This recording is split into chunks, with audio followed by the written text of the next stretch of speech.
Alright, so once again, on the Swenson shooting range here in America's Army, and the reason I'm using this, in case you haven't seen any of the other videos so far, is that this is a Ubisoft-built game. They were the studio that did this game for the publisher, which was the U.S. Army, as a semi-kill sim without the full ARMA effect, and trying to give people a realistic feel of what it would be like to fire certain weapons and to, um, be in a firefight. So, and through other things, some Army Life. They've dropped a lot of the sim stuff out of this in the various iterations of this game. Anyway, I'm not here to really talk about this game so much as to, once again, deal with bullet drop and recoil profiles. So,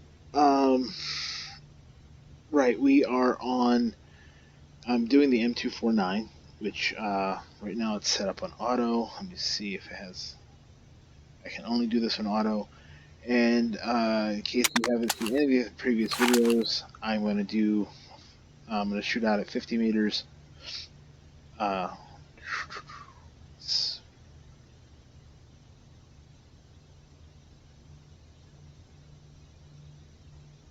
75 meters, 100 meters, 150 meters, 200 meters, and then 250 meters to see what the bullet drop is on this. Now, I'm going to save this in this model for whatever reason.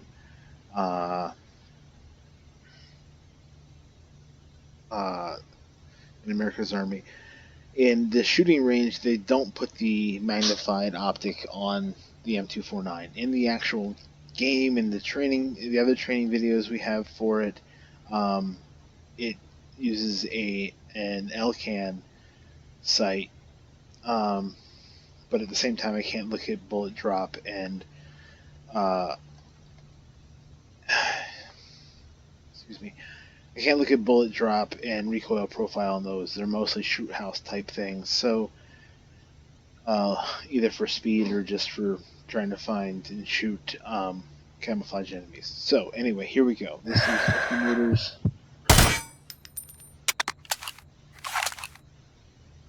So first one was in the bull, the second one climbed up. Also because it went auto fire, and that's 50 meters away. 75 meters.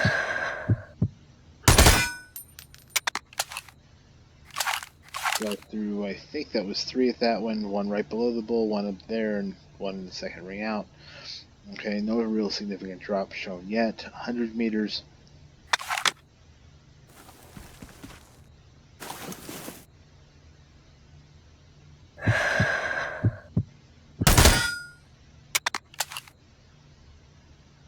Three rounds down range, one there, one there. The other one may have jumped off, I'm not sure, or may not have shown up. But still, we're pretty much on zero. Alright, so that, again, 100 meters in US Recon Wildlands was the point. Beyond that, we started seeing significant bullet drops. So now we're hitting 150 meters.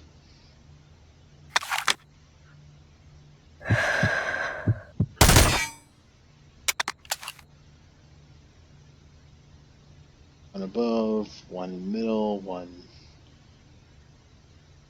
below, one in the middle, one above, it looks like.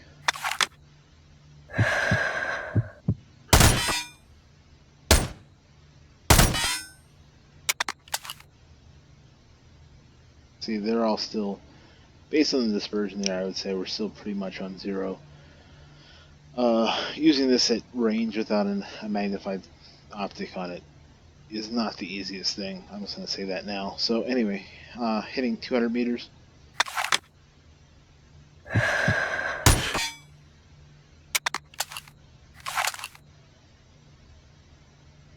That one was a little low.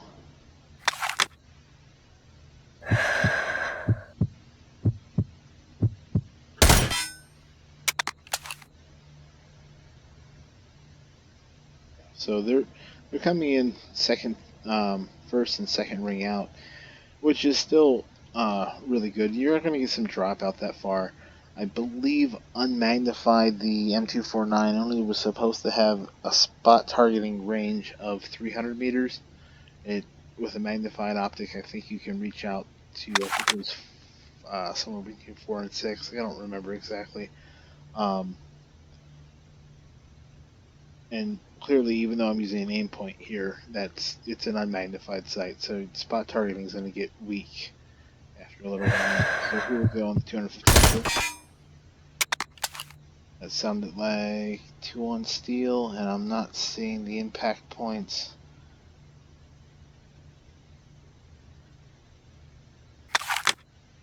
Try this again.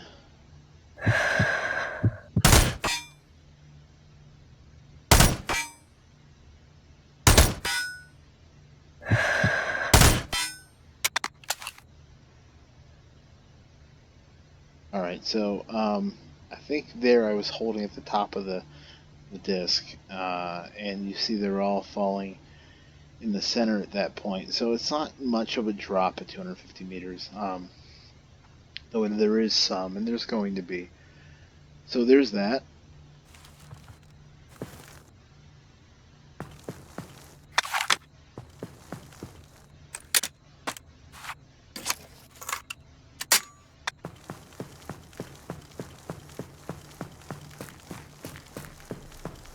Okay, let's top off the ammo here.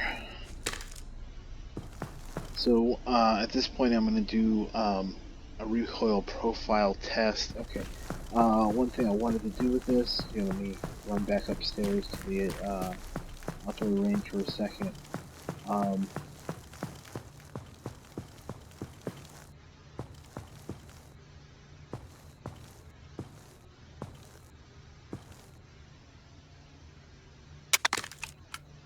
Is also grab the RPK so that you can see a side by side. Because again, the M249 has the inline system, a lot like an M4. It's basically built pretty much off the same receiver. The RPK has the off-center system of the classic AK. So for recoil tests, what I do is we have this cover bit here for taking a supported position, which is you're behind cover and you're leaning your weapon on the cover as a base to give you a more stable base to fire. Then I will do unsupported standing, kneeling, and prone. So we'll start with the supported position here. Come down this way just a little bit. Here we go.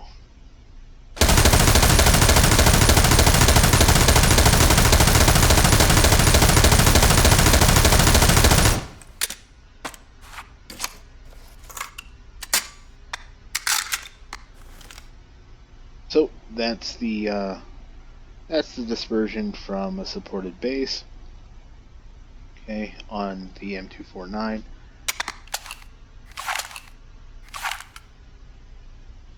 Switching over to the RPK just so you can get a feel. And again, this is going to be a 100 round mag dump.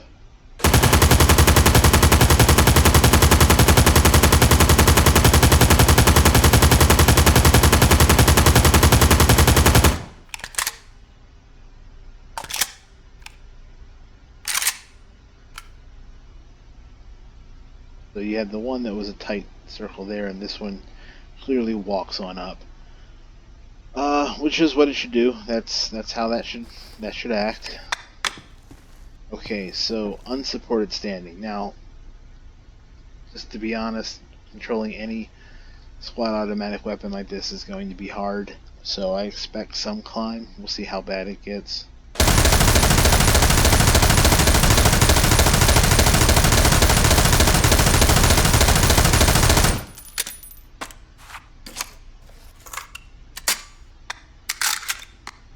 Now you can see it came down a few times, but we eventually hit the ceiling. That's about what I expected there.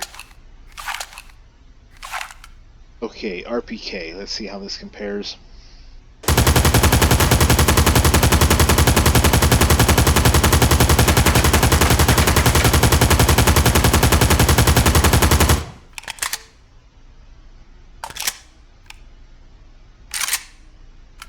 I almost want to laugh. that's where it ended.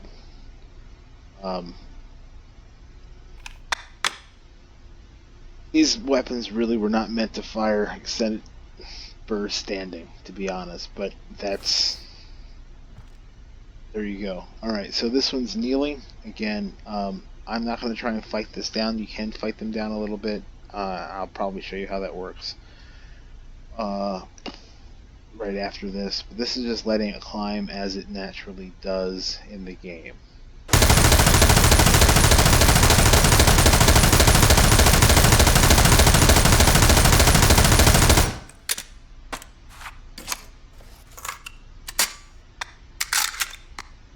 Okay, that's kneeling.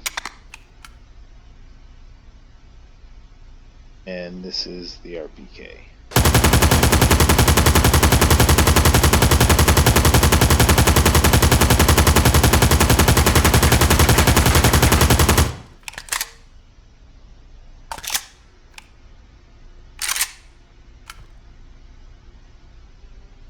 Yep, that's...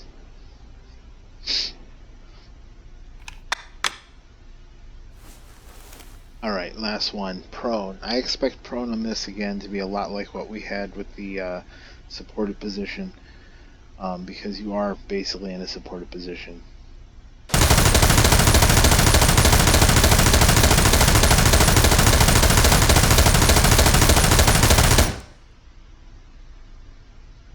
A little less, and I understand why. But yeah, there you go. RPK.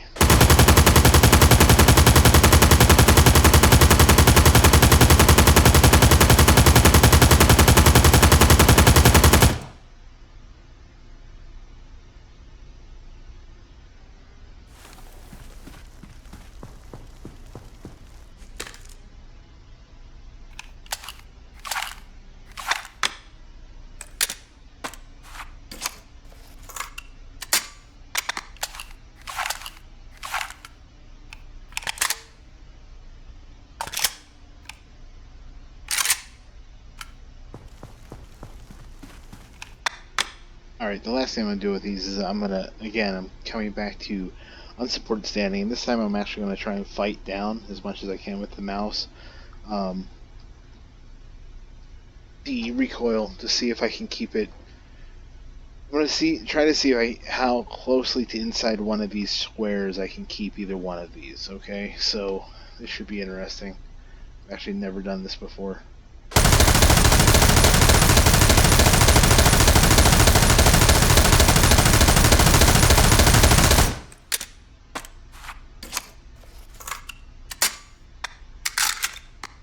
That wasn't bad, actually. I was impressed.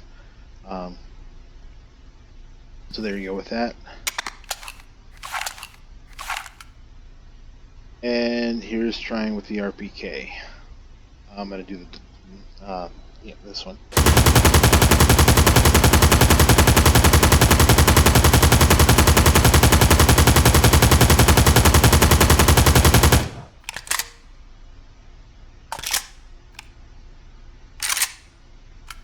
Well, I didn't hit the insulation or the ceiling light this time, but that's still a lot of climb.